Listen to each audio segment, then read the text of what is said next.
Good evening, everyone. Once again, the lights behind me kind of put me at a disadvantage here.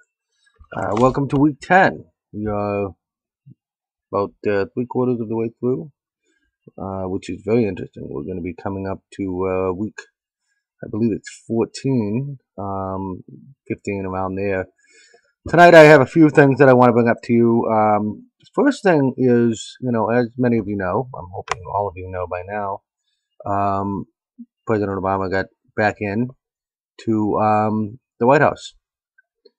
And I've been noticing comments, not necessarily by people in my class, but just the hatred, the anger, the yelling, screaming um, on the people who disagree that President Obama should be in the White House again. We saw this before back in 2004, and I didn't agree with it then, and I certainly don't agree with it now.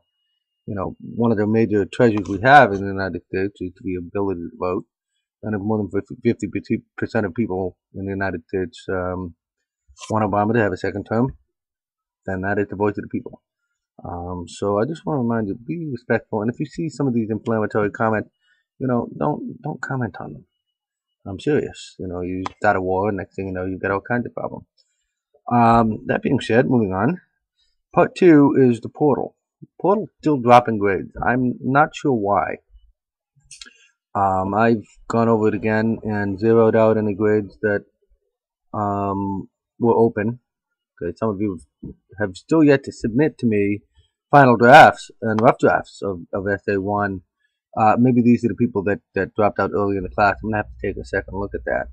But if your grade is open for a final draft or even a rough draft, email me and we can discuss that. Okay, because we're coming up on Essay 2, which I'm going to allude to here in a minute. One of you actually sent me an email saying, I've asked you 3 times to change week, whatever it was, maybe it was week 1 or 2, and it had reverted back to 0. I don't know why. I'm so sorry, Amanda, that this continues to happen. In fact, one time I actually took a snapshot of what I could see on the portal, and I sent it to her, and I said, this is what I'm seeing. And the student actually said, it's still open for 0 on mine. So I'm not sure. I've actually come up with a few ideas on what I can do to make sure that this does not continue to happen in the future. For now, I'm going to ask you that you save your Facebook posts, please, in another file. That way, if anything's open at the end of the term, you can submit to me your file of saved Facebook posts, and that way I can double check and make sure that everybody gets caught up. My literature lab, the nice thing about my literature lab is that it automatically saves your grades. So if the portal drops a grade, I'm going to double check each individual student's grade to make sure that nothing's left out. Okay. Well, we have moved on to week 10. It's been an interesting semester, that's for sure. So week 10, we're going to be looking at purposes of fiction. Oftentimes, an author does not, know 100% what the outcome of a story is. At least this is from a writer's perspective. But there is usually some idea as to what the person wants to write about. Maybe drawing on childhood experiences. I believe one of you guys is doing Stephen King's The Body, which became a movie called Stand By Me. And if I remember, I have the book On Writing by Stephen King here somewhere. I'm not quite sure where it is. But he actually describes a childhood experience where he actually saw somebody killed by a train. He actually doesn't remember the actual moment where the childhood friend was killed, but he does remember that he was, it probably impacted him, I'm sure. And it's possible that this kind of darkens his imagination, although, that's pretty much up to individual interpretation. But when we talk about purposes of writing, oftentimes the author may have an idea in mind. He or she may have a plot in mind or a theme on which she wants to build her story. Kind of like in Shirley Jackson's The Lottery. It's obvious that she worked from a very specific outline, and it's obvious that she did develop that story as it came into place. I've got thousands of books here. One of my favorite books is Frank Herbert's Dune, and he researched that book for about 5 or 6 years. and it's a science fiction story about um, what happens if an entire civilization becomes dependent on a drug that's very rare, but the benefits of it are incredibly great, and the withdrawal symptoms of it are incredibly great.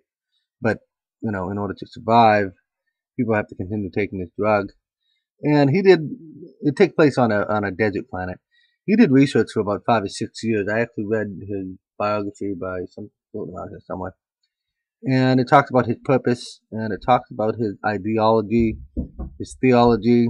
He drew heavily from different religions. He drew heavily from different ideas, and I will say this, some of the best writers are the ones who have deliberately taken their time and really worked hard at creating masterpieces. The best writers don't just sit down at their typewriters and start pounding out a novel. Although I'm sure they're out there, but they probably are not as good as if they had sat down and really thought about what they're writing. So this week we're talking about purposes of writing. And the two stories you're going to be looking at are stories that I remember back when I was an undergrad. The first one is Where Are You Going? Where Have You Been? By Joyce Carol Oates.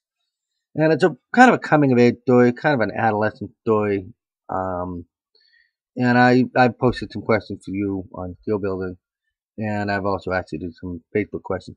I don't want to get too much into the story because it kind of spoils it, but it's definitely about teenage girls and their actions and looking for acceptance, looking for love, looking for romance, that kind of thing.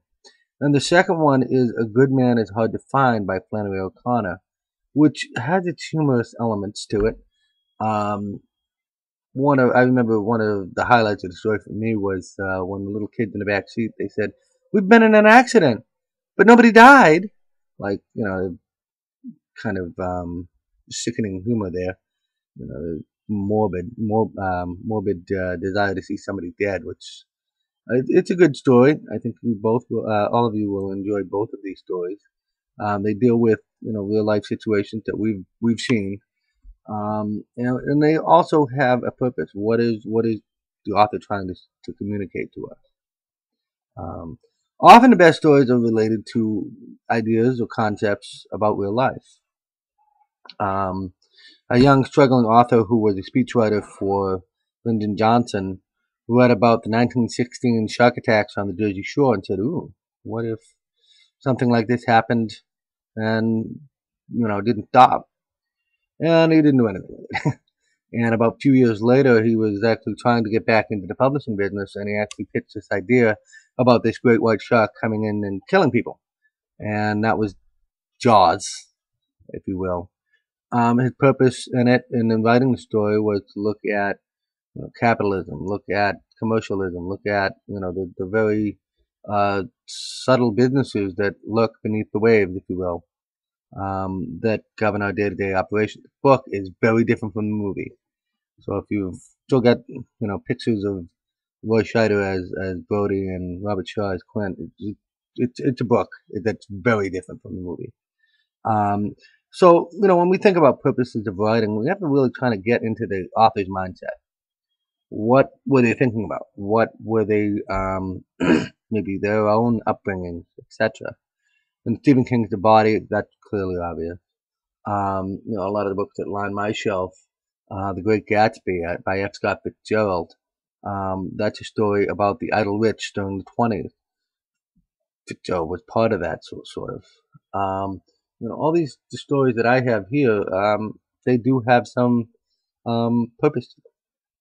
The author actually had a concrete idea in mind. You have to remember, of course, no author, at least writing his first or second book, writes it saying, "Oh, I'm going to get rich off this." No, they're trying to tell a story. And writers write not necessarily for the money. They write because of the story. There is a lot of commercialized garbage out there that, in the tradition of, all kinds of authors. But for the most part, best writers write because they love writing. Essay 2. You'll find the requirements for Essay 2 on my Literature Lab site. This is going to be a little bit different from your poetry essay. I'm asking you to take a look at the author and two of the characters that are in the story. This can be a novel or novella, um, that is, somewhat short. A novella is something under, 95 pages. And I'm asking you to take two characters and analyze them. Analyze them. How do their personality change throughout the story? What did they learn? What kind of a character are they? Is it just somebody that the reader can really relate to? These are questions that your authors actually have to think about when they're writing their stories. Is this believable? Is this what a person would be able to do or do in real life? We look at these movies today that come out, and it's like, really, nobody can do that, and nobody can do this. It's impossible. But when you're writing a book, you don't get away as much when as opposed to when you're in a film. You don't get away with half as much. Somebody once wrote that as long as you do not lie to your reader directly, that is, tell them something that they know is impossible, you can get away with quite a bit. And that's what a lot of people had with the book on Twilight. What happens when a vampire steps out into sunlight? Toast. End of story. That being said, some of you might be struggling with topics. F. Scott Fitzgerald's The Great Gatsby, Ernest Hemingway's The Sun Also Rises. Some of the Poe stories have characters in them that are very deep, that you can write a 4 to 5 page essay on. I'm asking you to find books that have sources already available. So that way you can find out some information about why the person wrote it or whatever. I do count Harry Potter. I myself have read the first 4, by the way. All right. And last but certainly not least, the final exam. Rather than tell everybody what section number and confuse the crap out of you, I'm actually going to include what your date of final exam is directly in the email. If you have a conflict where your final exam is going to be on the same date as one time as another final exam, you need to email me right away. And we will figure something out, but you have to email me right away, okay? And I believe that is it for this week. I'll see you guys on Facebook. Oh, just to let you know, portal is completely, the Facebook, as of something like 5 o'clock this evening or 4 o'clock, completely updated. My literature lab is completely graded, unless you send something in, pesky students, over the past 4 or 5 hours or so. So, enjoy your weekend.